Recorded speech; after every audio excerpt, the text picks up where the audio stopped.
et merci de choisir la communication plus télévision pour vous informer. La semaine s'achève, nous allons passer vite au principal titre de cette édition. Pas de repos pour le candidat numéro 20 Félix Antoine Tshisekedi Tshilombo. Après avoir conquis le Grand Kasaï, le candidat numéro 20 tourne désormais pour le Grand Bandundu avant de terminer sa campagne à Kinshasa, la capitale de la RDC.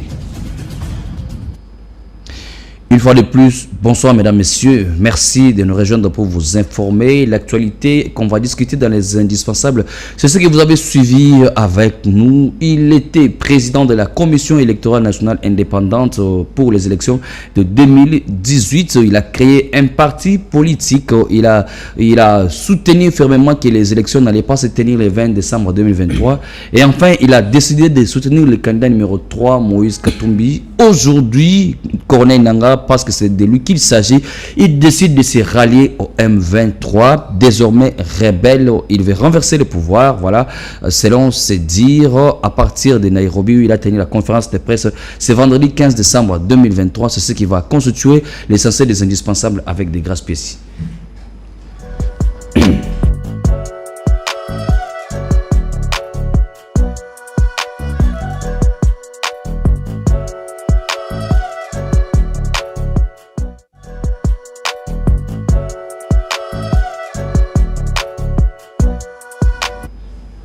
Des gars spéciaux, bonsoir. Bonsoir Christian. Alors dites-nous et dites à tous les téléspectateurs, que veut exactement Corneille Nangaa? Alors, vous l'aviez dit tantôt, c'est un revirement tout à fait honteux de la part de celui qui a présidé l'institution d'appui à la démocratie, qui décide aujourd'hui de se tourner du côté des rebelles pour chercher à conquérir les pouvoirs. C'est une image qui a glacé les sangs en tout cas, qui est apparue cet après-midi sur la toile. On voit Corneille Nangaa, ancien président de la CENI, qui est la Commission électorale nationale indépendante en 2018, et à ses côtés Bertrand Bissimois, qui est le responsable politique du M23, le principal agresseur de la République démocratique du Congo. En tout cas, ça étonne. Pourquoi c'est lui qui était même le symbole de la démocratie en 2018 décide d'être aujourd'hui le rebelle de la République démocratique du Congo et décider de tuer ses propres frères. En tout cas, cette image, c'était aujourd'hui à Nairobi, où l'ancien président de la centrale électorale, Corneille Nangaa, a tenu un point de presse justement pour annoncer la création d'un mouvement politico-militaire dénommé Alliance Fleuve Congo. Je l'ai dit tantôt, avec comme principal allié le M23, mais aussi les Pareco, les FPDC, les Thierry Ngwaneo, les Chini et les Chini Yakilima, qui sont tous les groupes rebelles qui sèment la terreur dans la partie est de la République démocratique du Congo. Donc, l'on comprend par ceci que Corneille Nangaa fait désormais allégeance à Paul Kagame, qui est le parrain du M23. Mais nous voulons que vous puissiez nous faire ce parallélisme. Corneille Nangaa, qui ne croyait pas en la tenue des élections pour le 20 décembre, le même Corneille Nangaa, vers la fin, il a démontré son soutien au candidat numéro 3, Moïse Katumbi. Ce dernier n'a jamais aussi dénoncé publiquement le Rwanda ni Paul Kagame. On voit Corneille Nangaa dans ces images qui sont affichées sur l'écran derrière vous. Corneille Nangaa aux côtés du responsable politique de M23. Veuillez nous expliquer ces parallélismes. Alors, pour mieux les comprendre, il faut remonter les temps jusqu'au 19 mai 2022. C'est là que tout a commencé. En tout cas, à cette époque-là, personne ne pouvait y penser. Mais aujourd'hui, l'on comprend que les pièces de puzzle commencent à se mettre peu à peu en place pour démasquer ceux qui sont derrière les M23. Alors, qu'est-ce qui s'est passé le 19 mai 2022? On a assisté à ce qu'on a appelé la réconciliation katangaise. C'était à Lubumbashi. C'était ce qu'on a annoncé, que c'était la réconciliation entre les peuples katangais dans son ensemble. Or, en réalité, ce n'était pas pour le peuple katangais, parce que le peuple katangais en soi n'avait pas du tout aucun problème, il n'y avait pas de division. Il n'y avait pas du tout de division. C'était plutôt pour la réconciliation entre deux individus. Il s'agissait de Joseph Kabila et Moïse Katumbi. Alors pour quelle finalité? Les Katangais, les deux personnalités, avaient estimé que ils n'avaient plus de pouvoir après la fin de la coalition FCC Cash. Donc ils se sont rendus compte qu'ils avaient tout perdu. Ils avaient perdu l'influence, ils avaient perdu le pouvoir, et ils avaient décidé de se mettre en place, de se rallier, de se réconcilier pour chercher à reconquérir le pouvoir, de manière à ce que la présidence de la République démocratique du Congo revienne à un Katangais. Alors on va encore le 18 octobre 2023, c'était tout récemment, où on a assisté à une sortie médiatique de Corneille Nangaa qui rappelait cette histoire du fameux accord, ces fameux accords. Et jusqu'aujourd'hui, on ne découvre pas même une seule copie de l'accord à 5 jours pratiquement pour la tenue des élections. Exactement, Christian. Corneille Nangaa, à travers cette sortie médiatique, avait promis qu'il ramènerait cet accord dans la place publique, mais malheureusement, cela n'a jamais eu lieu. Pourtant, il défendait les intérêts de Joseph Kabila dans cet accord. Il défendait les intérêts de Joseph Kabila dans cette sortie médiatique. Souvenez-vous, par exemple, lorsqu'il disait que lui et Joseph Kabila avaient créé un monstre faisant allusion à Félix Tshisekedi. Il disait qu'ils avaient créé un monstre et ce sont eux, les deux, donc, qui ont la possibilité de neutraliser ce monstre. Donc, Corneille Nangaa, on comprend que c'était une marionnette plutôt de Joseph Kabila. Il parlait pour défendre les intérêts de Joseph Kabila. Joseph Kabila ne s'est jamais exprimé publiquement. C'est quelqu'un de réservé. On va y arriver. Continuons de mettre les pièces de puzzle en place. On va voir qu'il y aura 4 ou sinon 5 figures qui vont se dessiner derrière ce scénario. Alors on arrive le 7 octobre, on voit une autre sortie médiatique. Cette fois-là, c'est John Numbi, le général fugitif John Numbi, qui a lui aussi fait sa sortie médiatique pour relayer le même message de Corneille Nangaa en ce qui concerne ces fameux accords. Mais lui, il va plutôt dans l'essence militaire, étant lui-même militaire aussi. Et c'est là qu'il va annoncer à la place publique que dans les prochains jours, il y aura une rébellion qui va se mettre en place. D'ailleurs, souvenez-vous, à l'époque, il avait même dit qu'il était en contact avec certains généraux ici à Kinshasa. Et d'ailleurs, le chef d'état-major général Christian Tshilolo Songesha avait répondu radicalement et de manière drastique à John Numbi, lui disant que s'il est un vrai homme et un vrai militaire, qu'il vienne ses propos ici, justement, sur place. Et voilà, et sachant que de cette manière-là, ça ne peut pas fonctionner, alors il faut créer une rébellion, il faut alimenter une rébellion, il faut financer une rébellion, il faut en tout cas tout mettre en œuvre de manière à déstabiliser les institutions mises en place. Alors on va assister plus tard au soutien de Corneille Nangaa, au candidat numéro 3, Moïse Katumbi. Donc tout à l'heure, on a compris que Moïse Katumbi était en relation avec Joseph Kabila pour essayer de reconquérir le pouvoir. D'une autre part, on a vu que Corneille Nangaa était en train de défendre les intérêts de Joseph Kabila. Et puis John Numbi qui revient pour annoncer de manière subtile que plus tard, il y aura une rébellion qui va surgir. Il insistait sur la date du 20 décembre. Exactement. Le 20 décembre, là, c'était John Numbi. Exactement. Alors, on comprend qu'il y avait ils étaient tous en connivence. Il y avait déjà un lien entre ces différentes personnalités. Alors, aujourd'hui, c'est Corneille Nangaa qui prend son courage de deux mains pour venir officialiser ce qui se disait, en tout cas de manière tout à fait subtile. Corneille Nangaa dit clairement que d'ici le 20 décembre, si il arrive que Félix Tshisekedi a été réélu à la tête du pays, lui, et ses alliés, ses nouveaux alliés, vont déstabiliser la République démocratique. Donc pour lui, il faut qu'il y ait un autre candidat. Exactement. Celui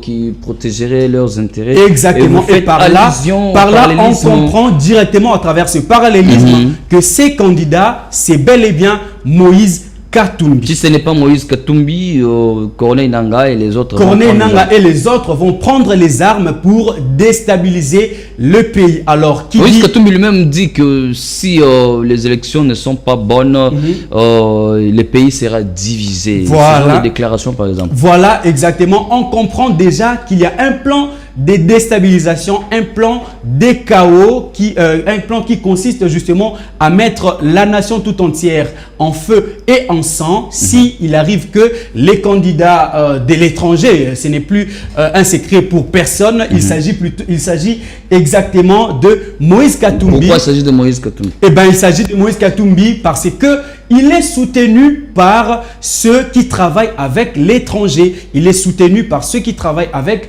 le Rwanda. Donc, en l'occurrence, John Numbi, en l'occurrence, Corneille Nangaa, en l'occurrence, Joseph Kabila, bien sûr, qui ne s'est pas encore annoncé, mais l'on vient de comprendre par ces schémas qu'il est là derrière. Mais il y a des Congolais qui soutiennent aussi Moïse Katumbi, vous n'allez pas négliger ça. Bon, peut-être qu'ils sont dans l'ignorance, mais voilà aujourd'hui que les masques commencent à tomber. Certainement, ils vont comprendre qui est réellement Moïse Katumbi et qui est derrière lui. Parce que, vous l'aviez dit tantôt, Moïse Katumbi n'a jamais condamné le M23 ou encore le Rwanda qui en est le parrain principal. Alors par là, on comprend directement que Moïse Katumbi, c'est lui les candidats de l'étranger, c'est lui qui est soutenu par les Rwandais. Voilà d'ailleurs qui justifie sa théorie de mettre fin à la guerre en seulement 6 mois. Donc on comprend directement qu'il va respecter ou sinon signer les accords avec le Rwanda et tous les ennemis de la République pour brader la République démocratique du Congo. Alors quelle chance les Congolais peuvent accorder à Corneille Nangaa avec sa fameuse nouvelle rébellion?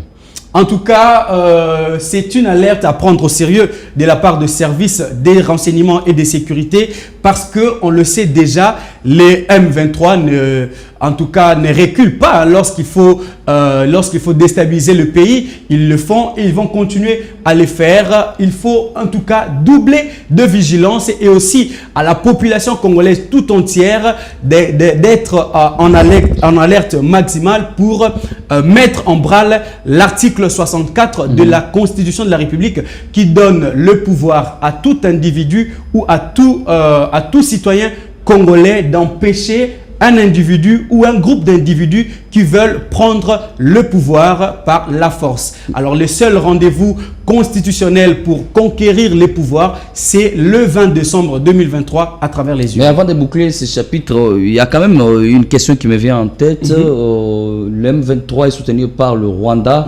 Aujourd'hui, Corneille Nangaa tient sa conférence de presse au Kenya. Que dire des relations avec nos pays voisins?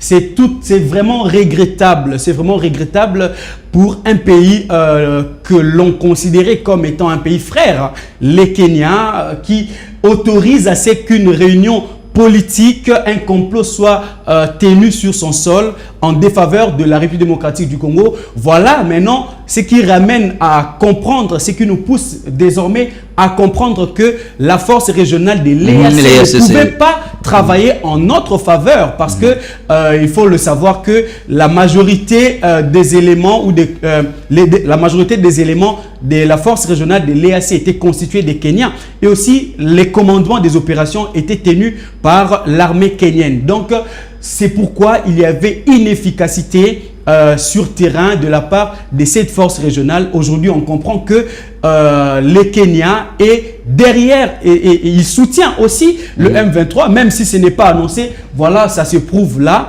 que le Kenya soutient le M23 Ça pour convoiter les richesses de la RDC. On va changer de chapitre. Cette fois-ci, on parle élection. Au début de ce processus, on a constaté le ralliement au niveau du candidat numéro 3, Moïse Katumbi, qui a été soutenu par Franck Diongo. Au départ, Matata Ponyo, Seth Kikouni et Délice Sanga est venu vers le milieu de la campagne électorale.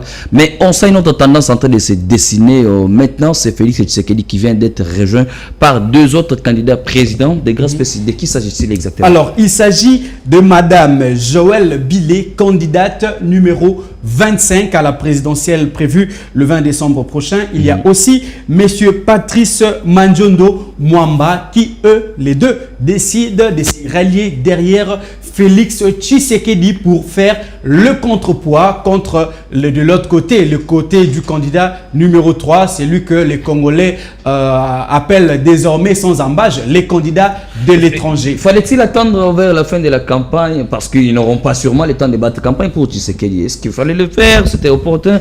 Ou bien c'est maintenant qu'ils ont compris qu'il fallait se prononcer officiellement et publiquement? En tout cas, à en croire Madame Joëlle Billet, parce qu'il a annoncé cet après-midi dans les médias, elle a dit que elle a décidé de soutenir les candidats Félix Tshisekedi compte tenu de son programme, compte tenu de ce qu'il fait, compte tenu aussi je dirais de cette ambiance qu'il y a, cette ambiance naturelle qu'il y a entre lui et le peuple congolais. Donc par là, cette interaction, voilà, j'allais dire, cette interaction naturelle qu'il a remarquée pendant cette période de campagne, ça dessine déjà que le peuple congolais va renouveler sa confiance au candidat numéro 20. Voilà qui justifie justement son choix. Et maintenant, que retenir de la suite du périple du candidat numéro 20 par rapport à sa campagne électorale?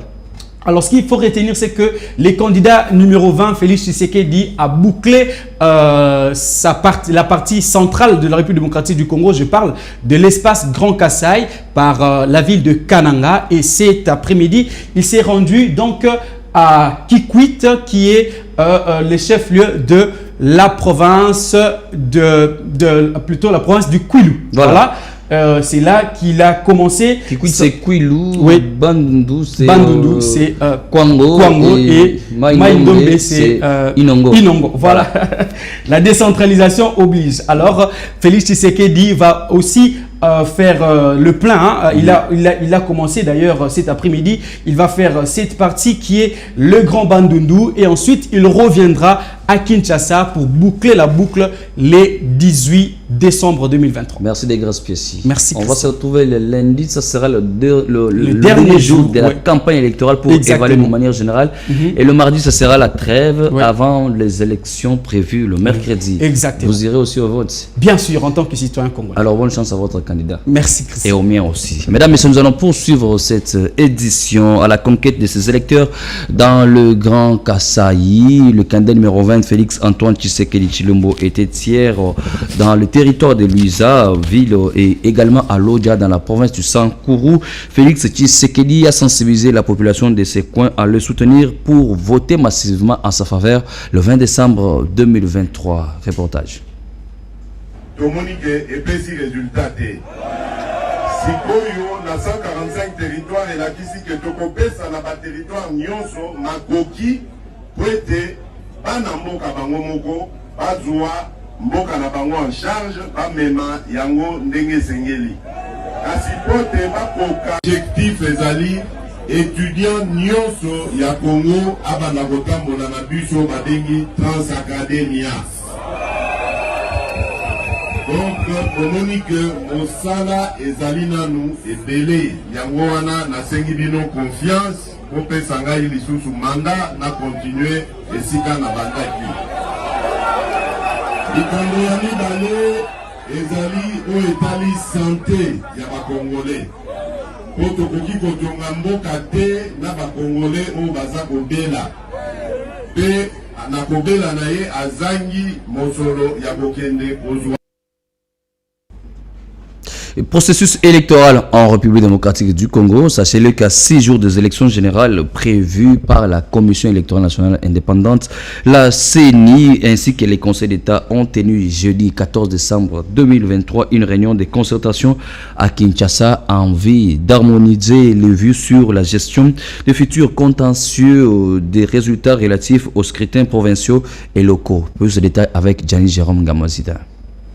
Denis Kadimaka Zadi, président de la CENI, a souligné que cette initiative vise à créer un entendement commun sur les dispositions légales et réglementaires applicables au contentieux des résultats électoraux. La réunion a abordé des questions telles que le rôle du Conseil d'État dans les contentieux, sa compétence en matière de proclamation des résultats définitifs et la détermination de la loi applicable en matière de saisine et de traitement des recours en appel. Le président de la CENI a réaffirmé l'engagement de l'institution à respecter les délais constitutionnels pour les élections du 20 décembre 2023. Nous sommes à 6 jours des scrutins.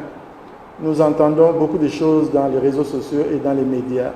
La vérité est que la CENI n'épargne aucun effort pour tenir les élections à la date prévue.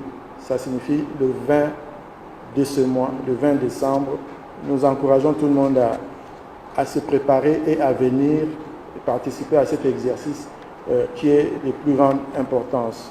Denis Kadimaka Zadi a encouragé la population à se préparer et à participer massivement à cet exercice d'une grande importance. J'en profite aussi pour dire un mot sur la question des cartes des électeurs.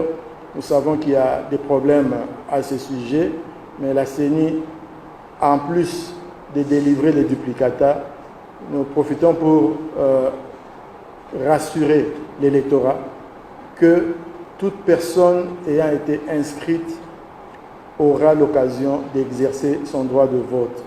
En d'autres termes, que les gens se présentent avec leur carte, quel que soit son état, parce que pour être électeur, il faut être inscrit sur la liste des électeurs. Donc que ceux qui ont des problèmes avec leur carte ne soient pas découragés, qu'ils viennent, ils seront pris en charge et ils seront en mesure de voter, quel que soit l'état de leur carte. Et même s'ils ont perdu leur carte, on pourra toujours retrouver leur nom sur la liste. Il ici est de signaler que cette réunion de concertation intervient en plein cœur de la campagne électorale qui se clôturera le 18 décembre 2023, 2 jours avant la tenue des élections.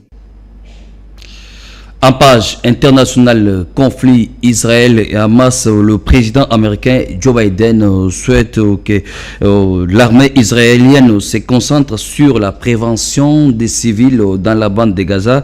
Les États-Unis, alliés d'Israël, multiplient les mesures de mise en garde quant à l'intensité de cette opération qui a tué plus de 18 000 personnes dans l'enclave palestinienne. Les États-Unis, alliés historiques d'Israël, multiplient les mises en garde. L'offensive de l'État hébreu sur Gaza pourrait lui coûter ses soutiens. Je veux qu'il se concentre sur la préservation de la vie des civils, pas de s'arrêter contre le Hamas, mais à faire davantage attention. Quelques heures plus tôt, le conseiller américain à la sécurité nationale, Jack Sullivan, rencontrait les dirigeants israéliens avec un objectif en tête, discuter d'un calendrier pour mettre fin à la guerre. Des échanges rapportés par le porte-parole américain ce jeudi. Jake Sullivan a discuté de l'avancée de la guerre et de son évolution avec le Premier ministre israélien. Il a évoqué la possibilité à passer d'une phase différente du type d'opération de haute intensité que l'on voit aujourd'hui à des opérations de faible intensité dans un futur proche. Israël reste déterminé à mener jusqu'au bout sa guerre contre le Hamas. Le ministre israélien de la Défense estimait même ce jeudi qu'il faudrait plus que quelques mois pour détruire l'organisation terroriste palestinienne. Face à la présidente de la Croix-Rouge, venue discuter des otages détenus par le Hamas, le Premier ministre israélien opposait les violences du groupe terroriste et celles des militaires israéliens dans la bande de Gaza. Il y a une différence entre le meurtre, la mutilation et la menace délibérée et systématique de civils, ce qu'est le terrorisme, et les conséquences involontaires, les victimes involontaires qui accompagnent toute guerre. Et c'est là toute la différence. L'armée israélienne a multiplié jeudi les raids aériens dans la bande de Gaza, où il n'y a plus d'internet ni de téléphone selon l'opérateur palestinien Paltel. Selon le président de l'Agence de l'ONU pour les réfugiés palestiniens, les civils sont désespérés, affamés et terrifiés, alors que plus de 18 000 personnes sont mortes à Gaza, dont 70% de femmes et de mineurs, tués par les bombardements israéliens, selon le ministère de la Santé du Hamas. Un reportage de nos confrères de France 24. Mesdames, Messieurs, on passe à présent au rappel du principal titre de cette édition. Élection de 2023, campagne électorale, pas de repos pour le candidat numéro 20 Félix Antoine Tshisekedi Tshilombo qui continue à sensibiliser la population après le Grand Kasaï. Félix Tshisekedi est désormais avec son équipe tourné dans le Grand Bandundu avant de chuter à Kinshasa. Merci à vous de nous avoir suivis, mesdames, messieurs. Merci à toute la grande équipe technique et rédactionnelle de la Communication Plus Télévision, mesdames, messieurs. Restez branchés pour suivre nos différents programmes. Au revoir.